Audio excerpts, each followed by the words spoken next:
আমাদের দেশের মানুষ কিভাবে ভালো থাকবে সেটা চিন্তা করা দরকার।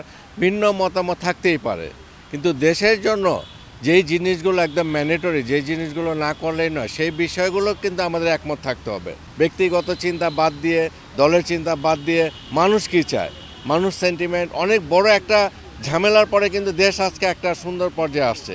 এই পর্যায়ে থেকে যদি আমরা দেশকে সুন্দর করতে না পারি, তাহলে কিন্তু এই দেশ আর সুন্দর করা কঠিন হবে।